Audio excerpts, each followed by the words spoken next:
थाखुमालायोलै गैला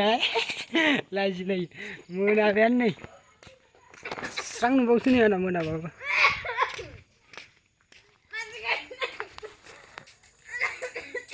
दाउ गावहैदोंमोनलां लोगोफोर मानै मोनबाय मानै केमेरायाव जायोलै हाब मेथाइ जालायबाय नामा नोंलाय टाक्लु सोरो दाउआ खोमसियावसो दोनदोलै अमाया हामबाय लोमजानाया मानो मुलि होयोब्रा सम लानानै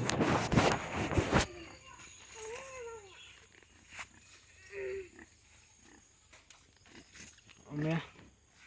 लोमजानाया हामबाय नामाब्रा बेलाय थान्दा जाबाय दा आसोला लोमजाग्राबा जेरखम जा थुन थुन खोनादों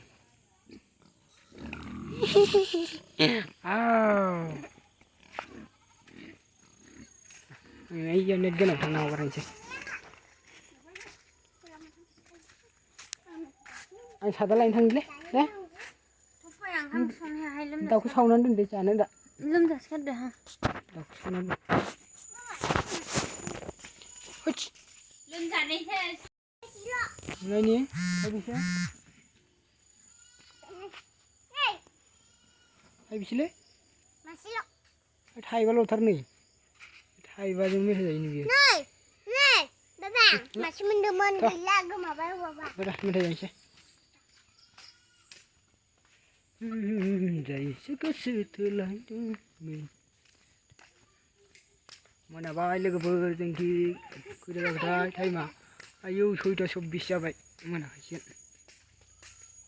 दखानाव थांनि ओमफ्राय लामायाव एसे नेट नाङो बेयाव भिडिअबो हगारबोखानोसै ओमफ्राय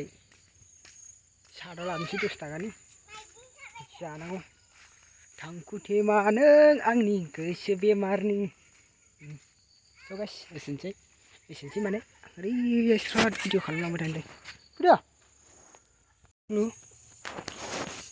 खानाया बेना सिगां दंमोन दायो गैला मा जाखोथाय गुलांजोब्बाय खानाया टाक्लु जानानै माबाफोर मुलि मिथिबा वाट्सएपफ्राव माबा कमेन्ट बक्सफोराव लिरना हर आथिङा मा जालायखो टाक्लु फुरा सिल सिल जानानै दङ लोगोफोर नायबाबो हामा माथो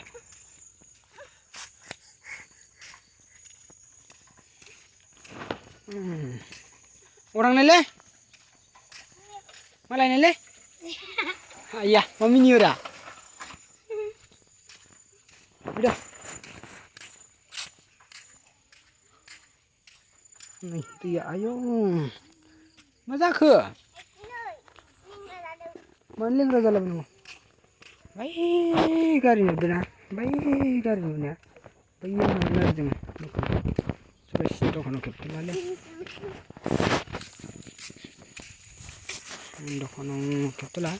खेबथ'नानै नैबे जोंनि बाथौ मन्दिर नैबे लाइट जोंबाय थानाया मोनाबायना लाइट फोजोंबाय 6:25 जाबाय नै 6:25 ओइ